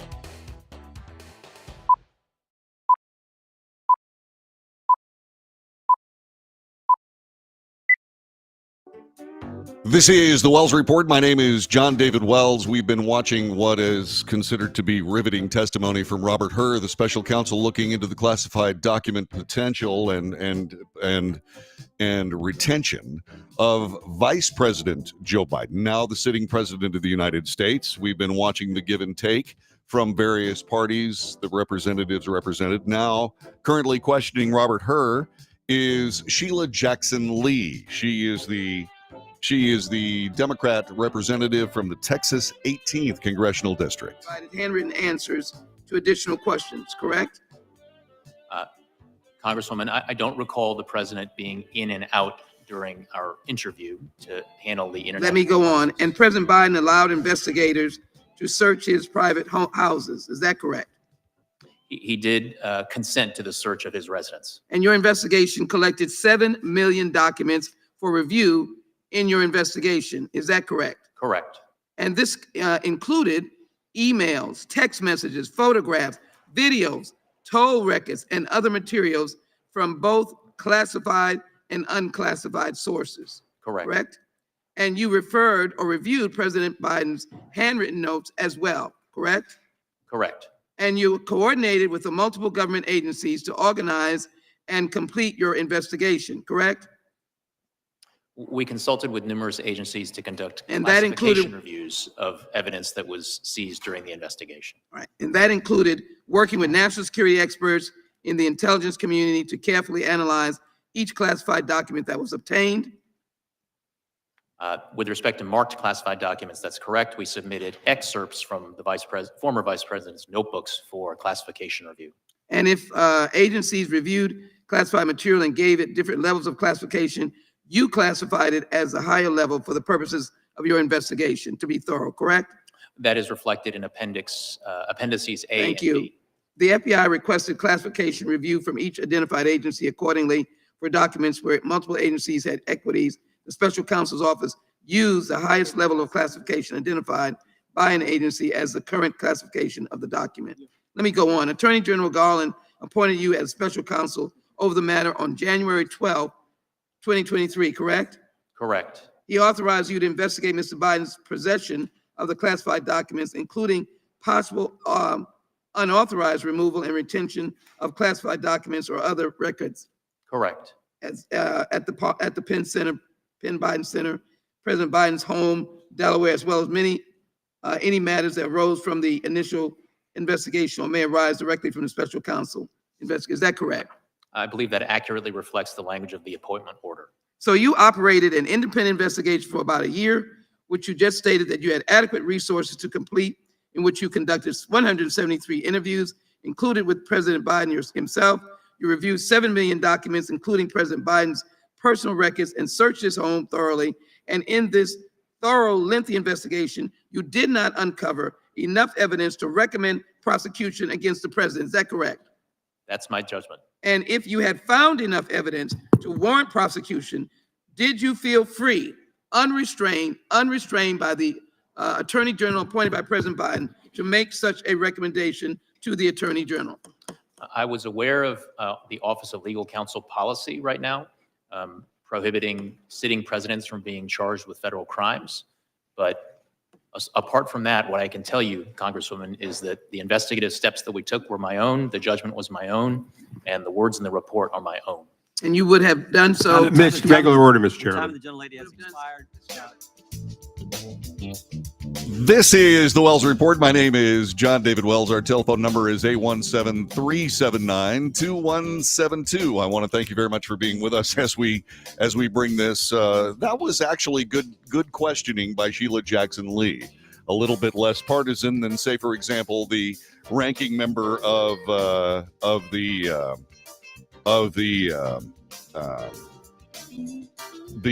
Oversight Committee. Sorry, I'm having an audio issue here, and I'm working on trying to fix it. Anyway, that being said, what we did understand is that this was better questioning on Sheila Jackson Lee's part. This is the Wells Report. I'm going to stick around here for just a little bit longer on this interview and this testimony as we cover the House Judiciary Committee on the Wells Report. We'll be back with more in just a moment.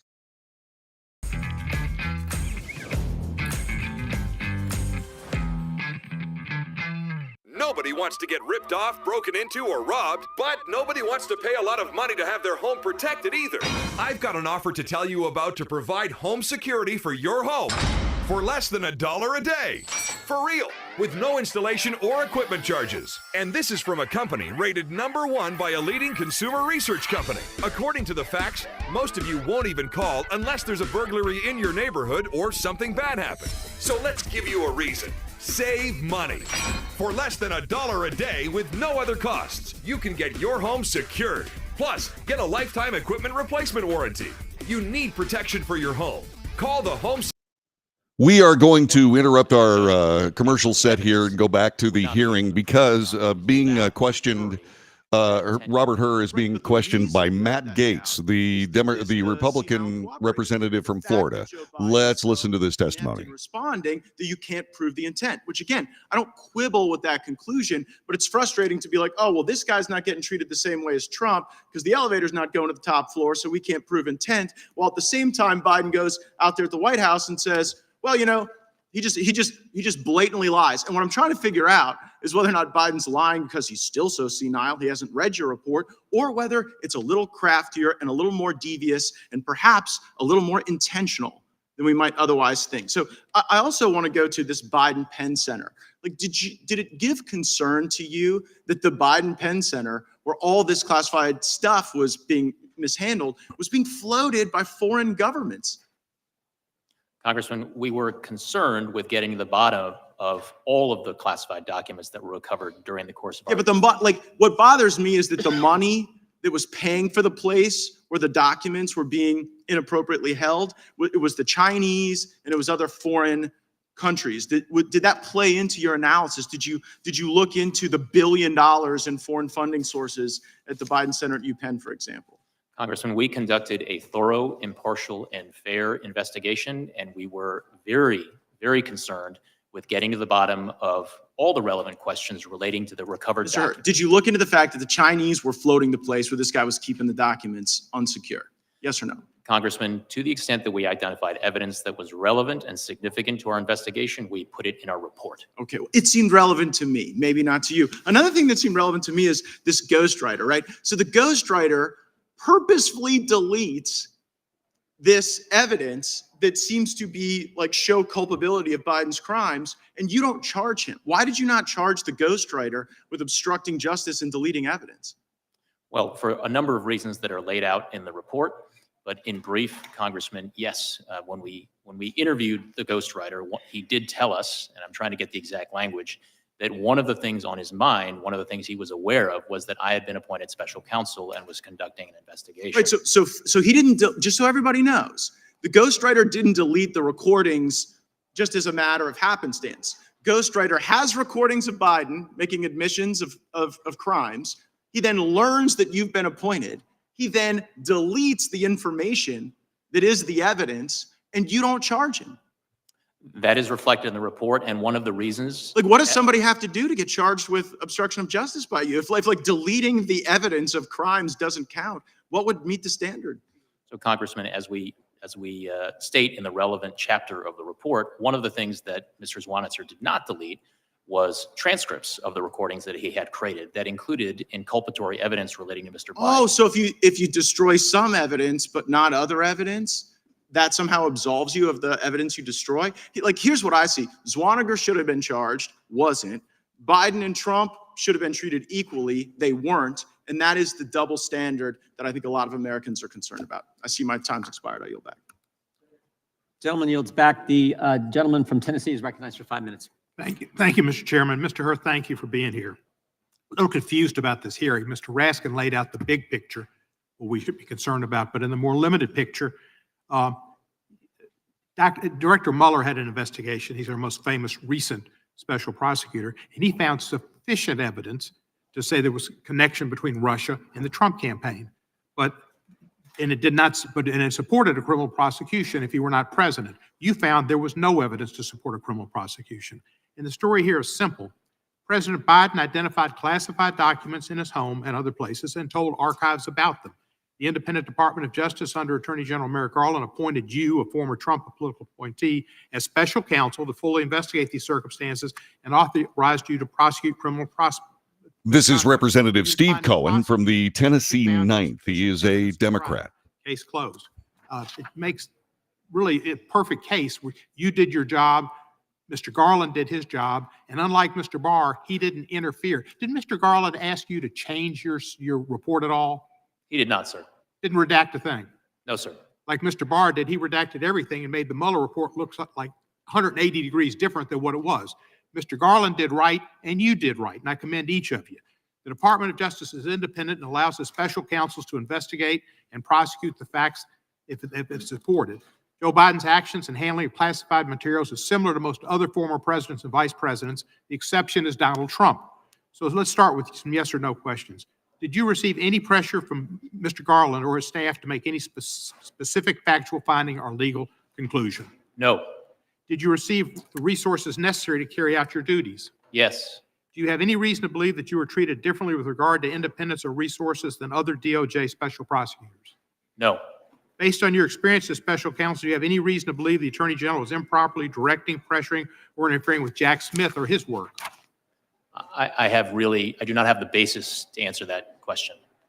But your declination, which we treat as thoughtful and apolitical, we should treat prosecutorial decisions by Jack Smith the same way, to the best of your knowledge. Again, I really do not have the sufficient information with respect to Jack Smith's investigation to provide any comment on it. Let me ask you this.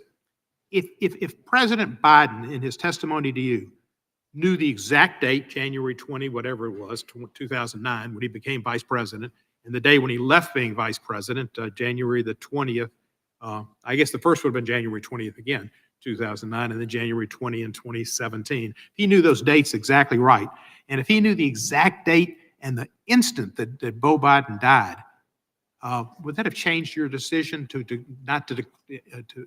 bring a prosecution? Sir, I cannot engage in hypotheticals about what my decision would have been with different facts.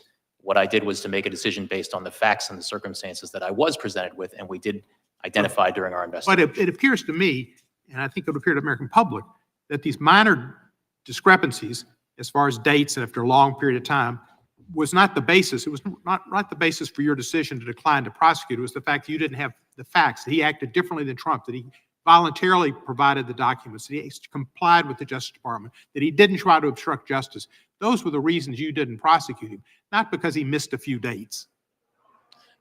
Congressman, my reasons for my declination decision are set out in my report, and I stand by the words in the report, sir. Well, thank you. And I think I'm encompassing them in my what I'm saying to you is that there was not anything to do with his memory why he wasn't chosen to be, you chose not to indict him. It was the difference in the facts in the case and how he dealt with it. The fact is, Mr. Biden sat through 5 hours, and he did an admirable job. And he did an outstanding job in the State of the Union, laying out the case for the future of America, for the middle class, for democracy around the world, for standing up to the Russians, not bending down to them. That's what's important. Not if you can be like on the $64,000 question, assuming it was legit, and answering every single question correctly. That's not what you need to be president. To be president, you need to have values. You need to have an understanding of what values America has and needs to maintain to keep the world safe and peaceful. That's dealing with Ukraine. That's dealing with difficult people like Netanyahu in Israel to try to get something done that's correct. That's what Joe Biden does. And understanding Social Security and Medicaid are important institutions that help seniors, not senile people. I mean, I really object to that comment. People see nobody suggests he's senile, and that's disrespectful of senior people with any kind of memory disability. Lots of seniors have memory disability, but they're not senile, and to do such was shameful. Joe Biden is a competent, good president who knows American values. Gentleman's time has expired. Gentleman yields back. Gentleman from California is recognized for 5 minutes. Thank you, Mr. Chairman.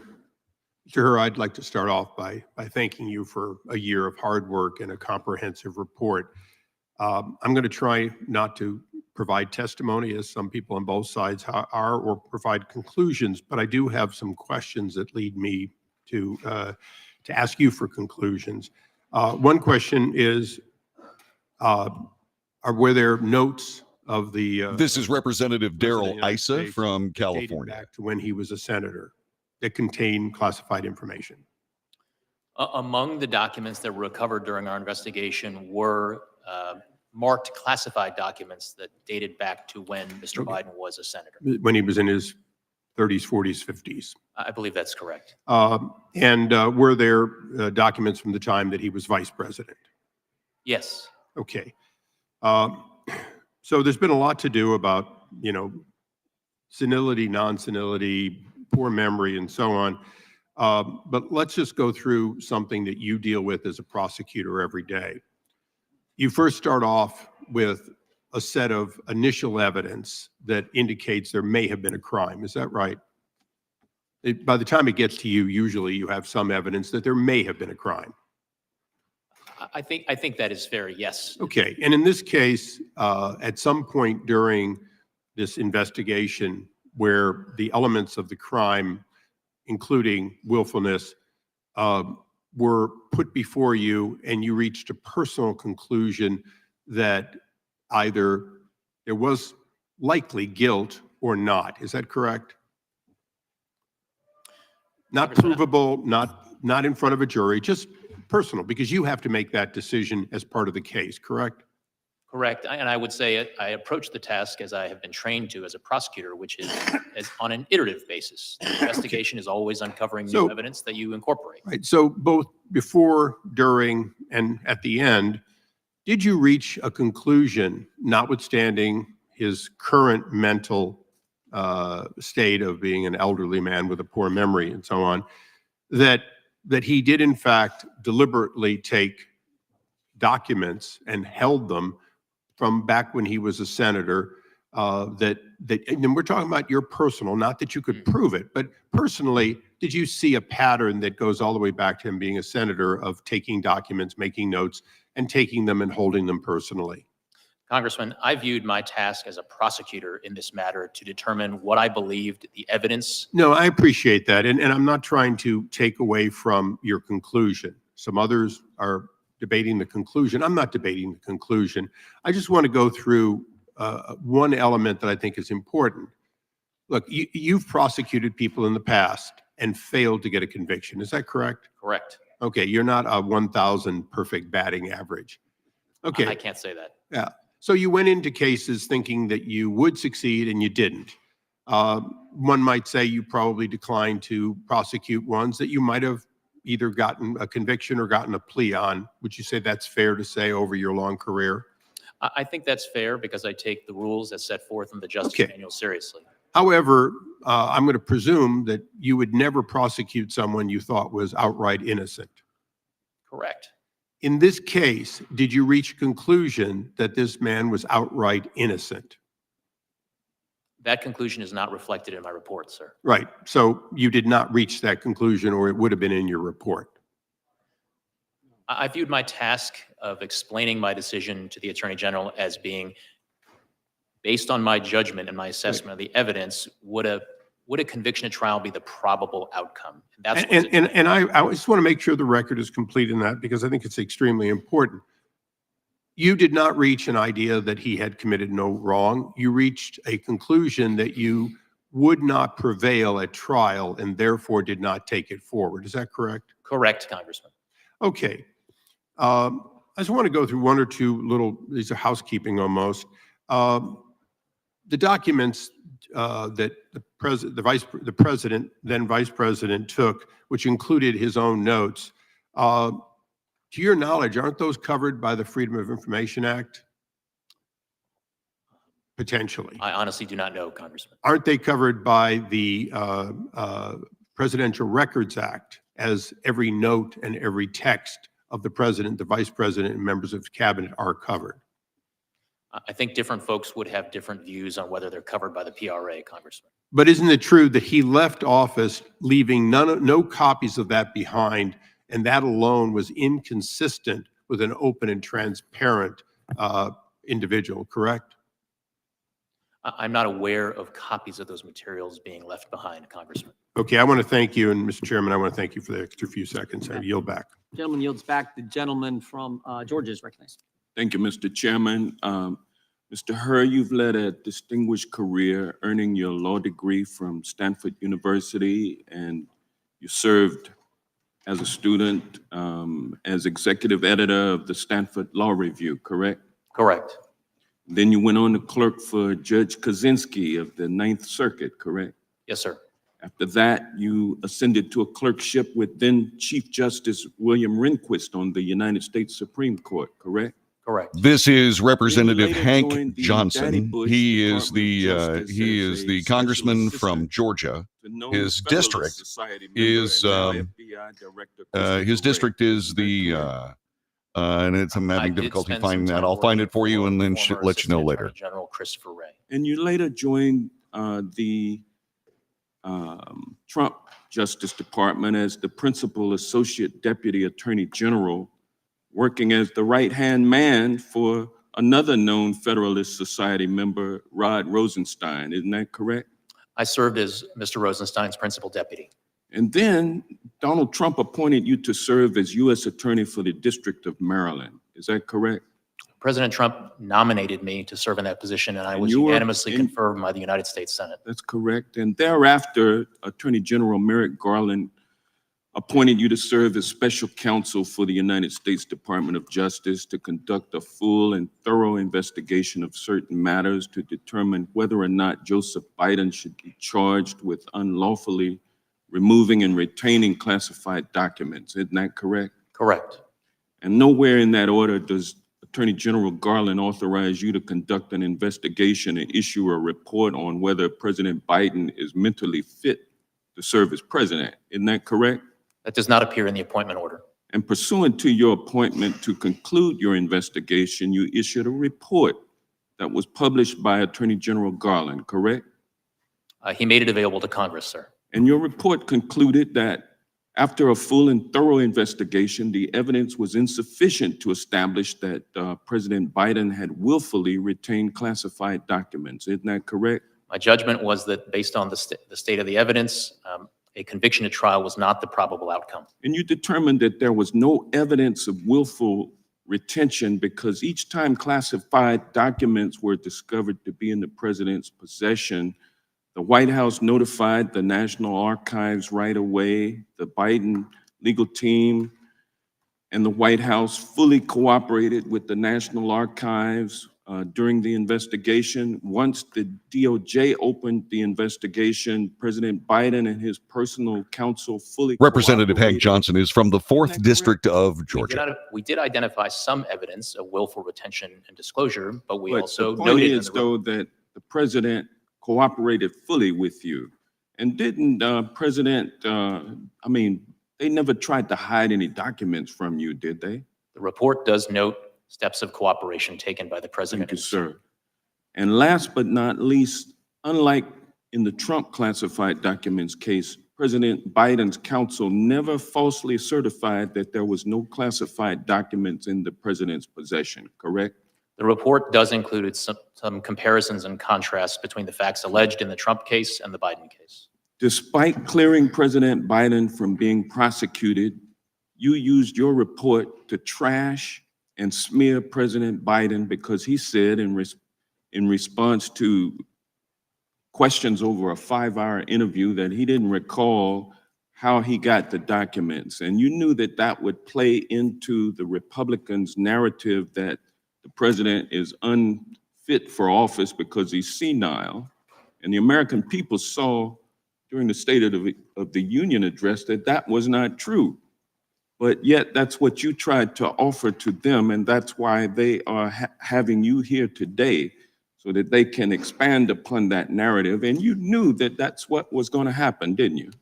Congressman, I reject the suggestions that you have just made. That is not what happened. Let me move on. Partisan then, politics sir. played You no are a part member whatsoever in my work. You are My a member work of the was Federalist independent Society, are you not? and fair. Are you a member of the Federalist Society? I am not a member of the Federalist Society. But you are a Republican, though, aren't you? I am a registered Republican. Yes, sir. And you're doing everything you can do to get President Trump reelected so that you can get appointed as a federal judge or perhaps to another position in the Department of Justice. Isn't that correct? Congressman, I have no such aspirations, I can assure you, and I can tell you that partisan politics had no place whatsoever in my work. It had no place in the investigative steps that I took. It had no place in the decision that I made, and it had no place in a single word of my report. Thank you, sir. Gentleman's time is All right, expired. that was Representative Hank Johnson from the 4th District of Georgia. And after a very congenial and very well-structured set of questions, he turned it into personal animus between himself and Robert Hur, trying to characterize Robert Hur as smearing the President of the United States and essentially building his entire report around possible appointments in the Trump administration. That was, in my humble opinion, that was completely inappropriate and counterproductive. What we see and what we've been hearing in this hearing, pardon the word salad, is something that I'm going to talk about here in just a couple of seconds as we continue what is an important news story unfolding before our very eyes and ears. Robert Hur testifying before the House Judiciary Committee. We'll be back with more of the Wells Report in a moment.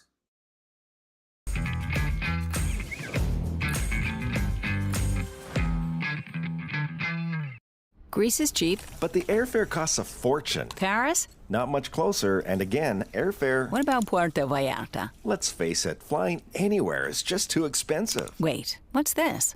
Low-cost airlines. With one call to low-cost airlines, you'll drastically slash your travel costs. We're talking insanely low airline prices to any of your favorite destinations. Where would you like to go? London, Rome, Costa Rica, Australia? Wow, that's cheap. So why wait? Call now to learn how crazy cheap it is to fly anywhere in the U.S. or international. Our prices are so low, we can't publish them. The only way to get them is to call to instantly hear the most amazing best deals on airline travel. It's that easy. So call now and start packing. Call 877-512-3895. That's 877-512-3895. 877-512-3895.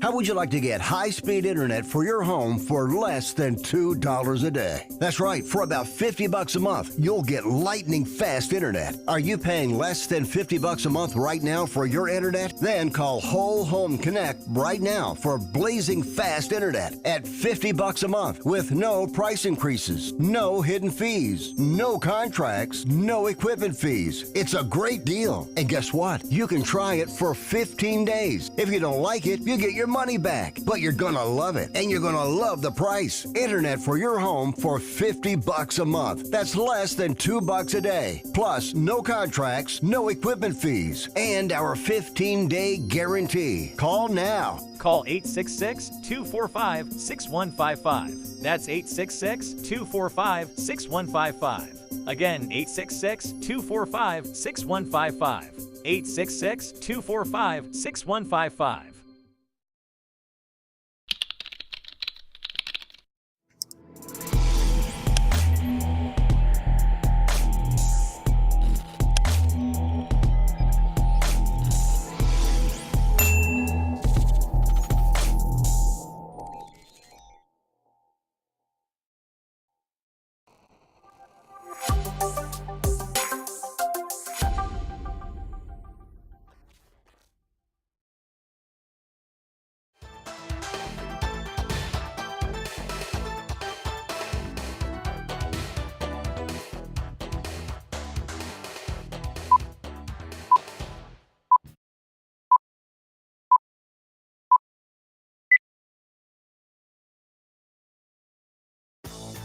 This is the Wells Report. My name is John David Wells. Our telephone number is 817-379-2172. 817-379-2172.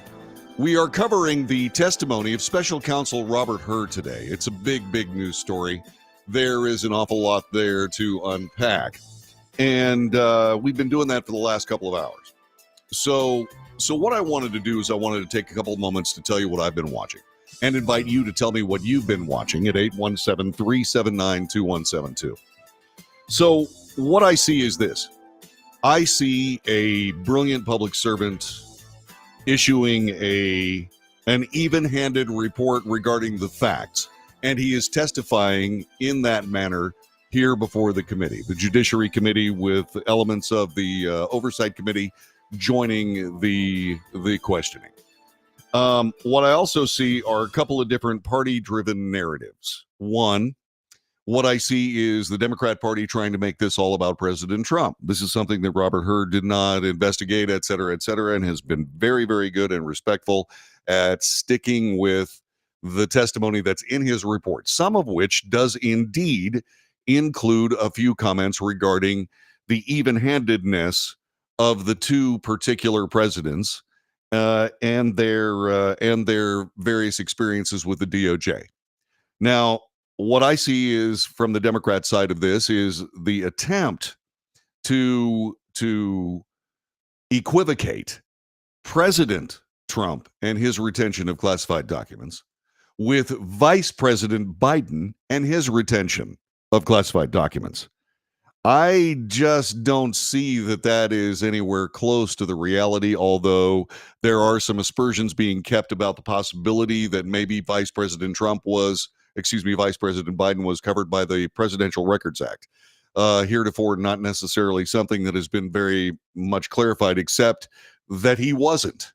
So suddenly there seems to be a little bit of morphing of the Presidential Records Act to include vice presidents. Now, there was an executive order from President Obama that did cover vice presidents with the Presidential Records Act, but I am very sure it did not include classified information being retained by vice presidents at their residence. So I'll look into that and I'll have more information on that coming up a little bit later on. The other aspect of this is that the Justice Department, regardless of the politics of the particular prosecutors involved, seem to once again follow a well-worn track of saying, okay, this particular Democrat politician is not guilty because of mental incapacities. James Comer, who was then the director of the FBI, refused to charge Hillary Clinton for what was classified documentation being kept in a rogue server outside of a SCIF, a secured compartmented information facility in her own house, in favor of an illegal server that was in a bathroom closet in her own house. And indeed, he said that she retained those documents and so on, mainly because she just didn't realize the implications of the Espionage Act, specifically Section 7.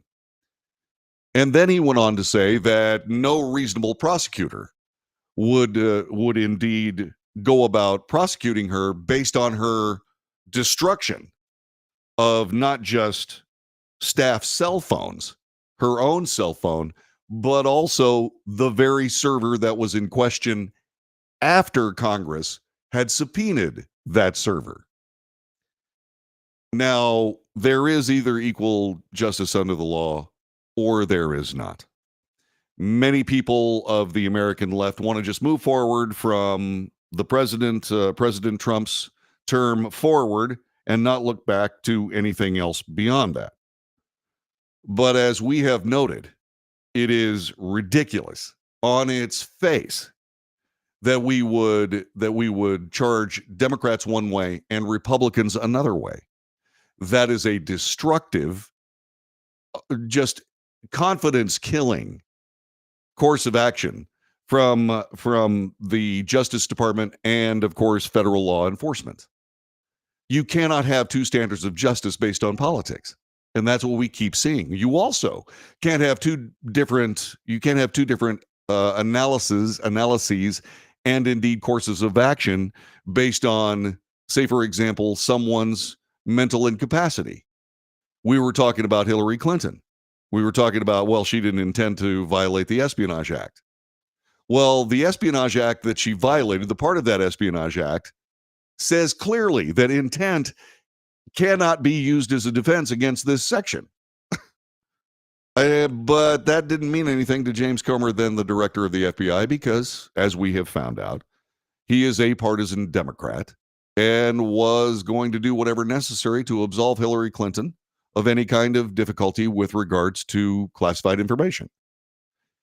And yet we find ourselves in a position where that is not the case with President Trump.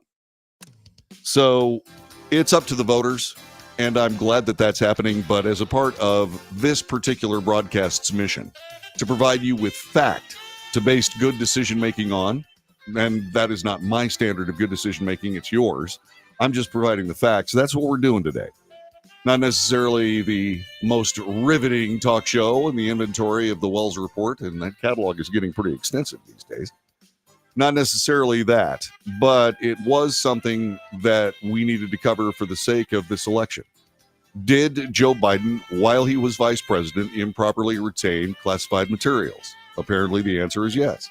Will he be charged and tried for that decision? No, he will not. Why of both of those issues, the answers of why, being discussed by Special Counsel Robert Hur, and there will be much more testimony today, and we will discuss it tomorrow on the Wells Report. Until then, have a great day. We'll see you then. Okie dokie. Thanks very much for hanging with that. I know it was pretty boring. I'm I keep finding myself in a position where I just don't feel like I can ignore these big stories. I just can't do it. And so consequently, I don't.